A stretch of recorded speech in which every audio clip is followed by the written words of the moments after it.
to the second installment of Meekela Reads Other People's Favourite Books. As with everything else, we are fashionably late and inconsistent with the trends that are floating around BookTube, but you may have already seen that I have already read Ali from Alison Page's favourite books, and I'll leave that somewhere for you to watch in your own time, at your own leisure, if you feel the so desire. But this time, I'm so excited because I'm reading my darling friend Kirsty's favourite books. Kirsty is a YouTuber and Instagrammer here on the internet, and I will leave all of her socials linked in the description down below. Now, this is a bit of a different format to the videos that we typically have here on this channel, and that is due to the fact that I filmed this video over the course of several months. We've been through 4 nail colour changes, we've been through almost 2 major hair changes, as well as an entire international overseas trip. So grab a cuppa, grab a snack, buckle up, and let's get into the video. So we started this adventure listening to How to Fail by Elizabeth Day, and Elizabeth Day is a podcaster, internet personality who wrote a book based on her instances in which she has failed in her life over and over again. Elizabeth Day is known for a podcast of the same name, where she interviews people of interest and celebrities around instances in which they failed in their life as well, to really just normalize how people exist and fail and live in life, and how mistakes are made and we can use that to learn. I initially started listening to this on my way to work one day in the car, and that looked like this. Hello, we're in my car because I just finished How to Fail by Elizabeth Day, and I thought it was longer. I thought there was going to be more to it, but there was, alas, not more to it. I have many thoughts that I'm going to go up to my desk at work and compose into some kind of logical, cohesive paragraph. Fabulous, fantastic, chef's kiss. All right, I'm late for work now. Goodbye. But hello, I'm an idiot. Welcome. So I have made a shocking discovery that I did not in fact finish How to Fail within a 12-hour period. I had listened to chapters like 1, 2, and 3, and then skipped straight to chapter 14 and listened to 14, 15, 16, 17, and then that was it. And I was like, why is it so short? Because you missed half of the fucking book, Meekela. So I have since finished How to Fail. My rating hasn't changed, my thoughts have not changed. I'm really glad, and like so much more of it makes sense about the final chapters now that I know the rest of the story. But I'm so incredibly glad that I read How to Fail. It's definitely a new favourite. It's now going onto my favourites section. I found it so hilarious, but then also so raw and relatable in so many ways. Like so many of the experiences, not to say that I've had those experiences, but some of the thought patterns and the cognitions and like all of the constructs and everything, I related a lot to those. And I think that a lot of the themes and some of the topics that were mentioned and discussed and brought to light that aren't typically spoken about were really, really important, and I think that it's really great that those are sort of circulating in mainstream media. That's that. I've gone on a bit of a hunt to find the rest of the books that I'm going to read, and I've picked up Uzumaki by Junji Ito, which is a graphic novel. It is a horror graphic novel. I haven't read a horror graphic novel before, which is super exciting. So I will be picking this up within the next couple of days. It looks hectic, a bit graphic. We're ready to be traumatized. I'm ready. So ready to be scared. I'm also like plot twist reading A Little Life at the moment. I haven't started it yet, but my plan is to start that tonight, which is also traumatic and sad. So we're just gonna add in some traumatic and scary just to balance it out a little bit, just to make everything, you know, equal in the world. So needless to say, I'm about to feel some feelings in very, very different ways. Oh, I have to relearn how to read backwards.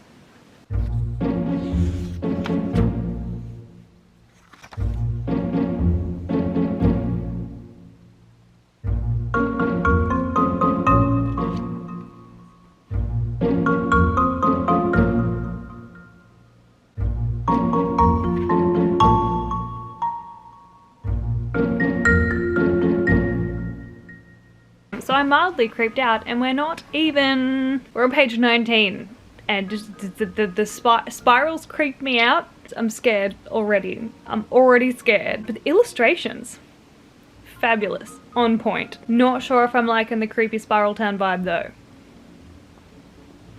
Let's keep going.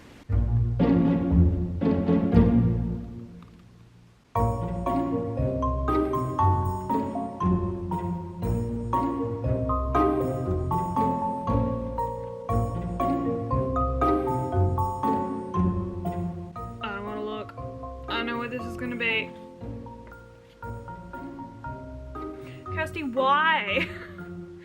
Why is this one of your favorites? Okay, moving on.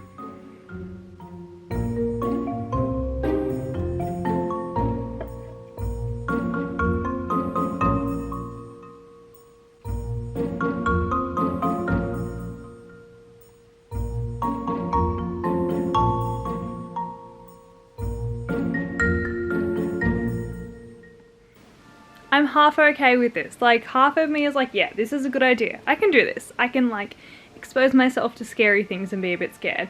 But it's just, like, horror books, yes, because you can kind of control, like, the speed at which you read. But when you turn that page and you see the spiraled human body, I don't know if I can do it. I feel like reading this while, like, you are there makes me feel so much more comfortable and calm in myself. I noticed as soon as I turned off the camera, I was terrified to continue reading. So, small exposures. I wanted to feel something, and I'm definitely feeling something.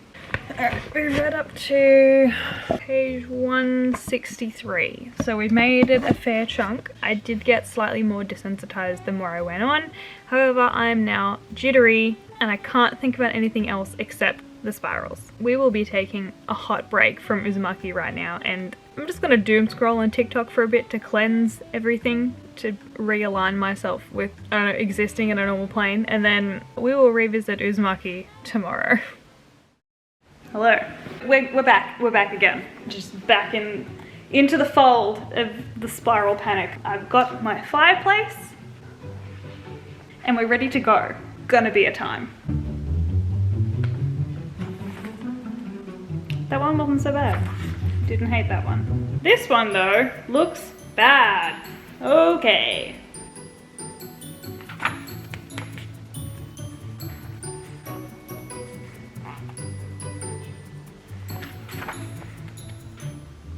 I did it. We finished Uzumaki. I managed to develop a tolerance to the graphic nature of this graphic novel very shortly after the first like 2 chapters. Basically after I like had my rant and freak out to you, that is the point at which I sort of just accepted and moved on, and now we're fine. Funnily enough, didn't have nightmares last night about this. Did have dreams about moths, because in between reading this last night and then going to bed, I fell into moth talk, and now I just want to breed and raise moths. So I'm glad that of the 2 events I had last night, moths were the one that made it into my subconscious. We did it. I read it. Kirsty, be proud of me. That was a tough one. Yeah, I definitely enjoyed it, but now I just can't unsee spirals as something that is dangerous.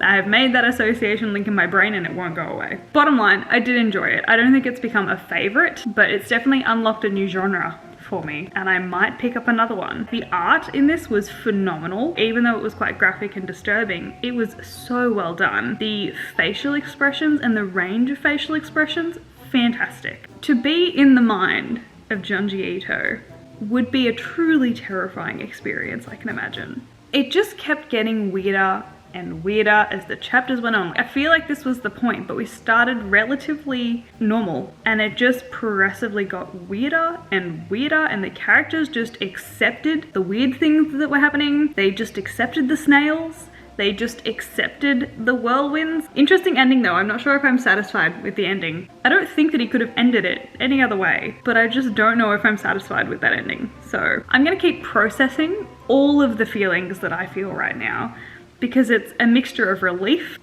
Maybe it is just relief. Next up on the Reading Kirsty's favorite books, we have The Bell Jar. However, I am currently still listening to Pachinko, so I'm waiting to finish Pachinko before I can start The Bell Jar, which probably won't be till early next week. So we're gonna take a hot pause on this video and then jump over to our other video where I am reading A Little Life. So I'm gonna leave you there until next time, in the near, maybe far future. Have a good week. Even though for you it's a second and for me it's days. Are we in the spiral? Is this what's happening? Now we did indeed take a hot second to finish Pachinko, but we did start listening to The Bell Jar by Sylvia Plath, which is a semi-autobiographical novel written by Sylvia Plath following Esther as she essentially spirals into madness and insanity, but in a way that makes it feel normal. I will now throw it back to Meekela in sometime around September when she tells you about listening to the bell jar in the moment.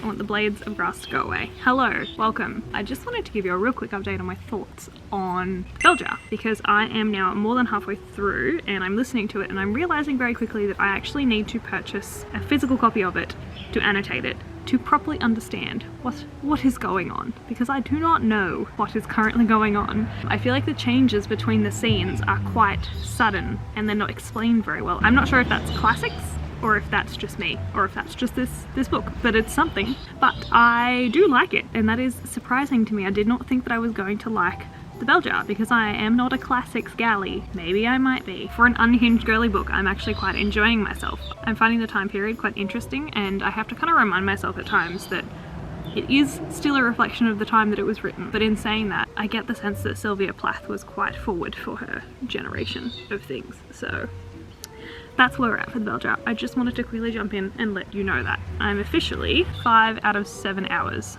through it. So we're going well. It's going well. Now this is where we get a bit dicey because it took us even more of a hot second to finish the bell jar, which, spoiler, I really liked. To start yet another unhinged girly, but unhinged girly kiddo book this time, which, Kirsty, I'm sensing a theme. We started reading The Panopticon by Jenny Fagan. However, I read this primarily when I was traveling internationally, ironically, to Scotland, where this book is actually set. So this is a fiction. It is a book that follows our main character Anais. She opens the book covered in blood, in a school uniform, being escorted by the police in the back of a police car to the Panopticon, which is an old jail installment that has been transformed into a home for troubled teens, essentially, that have like mental health things going on.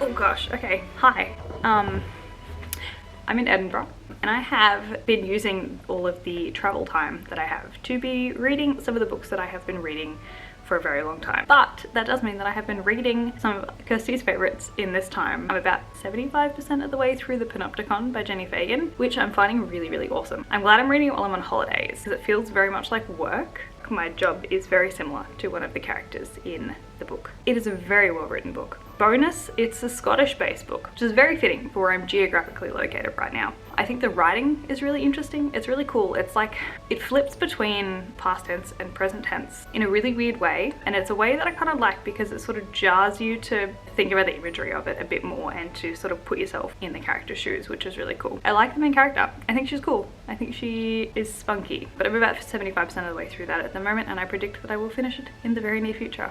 And I'm a bit sad about that because I'm actually like really enjoying it. So yeah, that's where we're at the moment. Hello from Edinburgh, having a good time. I will see you again when we have started the last book that I have planned for this video, which I brought with me. It's the only physical book that I brought with me on this trip. So I'm very excited. Watch this space. Well, for you it's like 1 second. For me it's a little while. I finished The Panopticon, and this is now one of my favorite books that I have ever read. It was so good. I loved The Panopticon so much. Look at her over here liking the unhinged girly books. Who is she? The story was just so enveloping. It had so many really good found family and troubled misfit group vibes. There were several traumatic events which were, though awful, tolerable. And the dialogues and the descriptions really transported me, particularly the way that the book was written, just into the world. It was quite rich and a little bit obviously unhinged in the way that it is written, but it was so good. I had such a good time reading The Panopticon. As I said, I read this on the way to Scotland, which, though an accident, was so fitting because it like transported me even more into the world because I was literally in the world.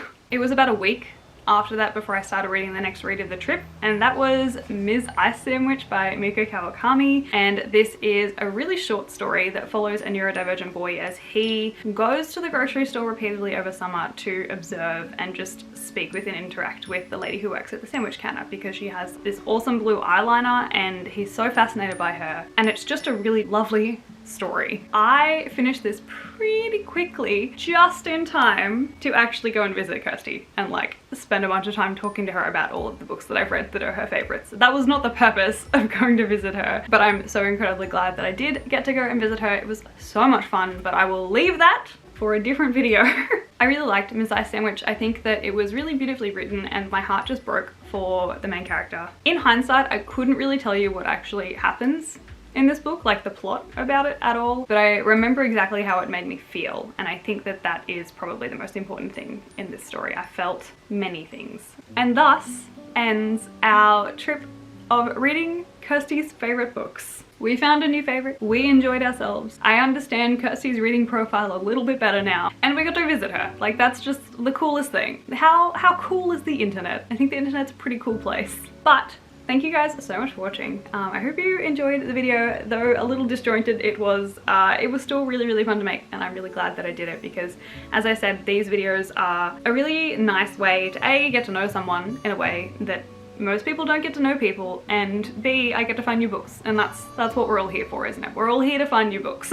Also, let me know if there's other people that you think that I should read their favorite books, if you think that, like, of all the books that you've seen me read, whether or not our book profiles would match. But that is all for today, so thank you guys so much for watching. I hope you enjoyed the video. I hope you're having a fantastic day or night, whatever time it is where you are in the world, and I will see you next week.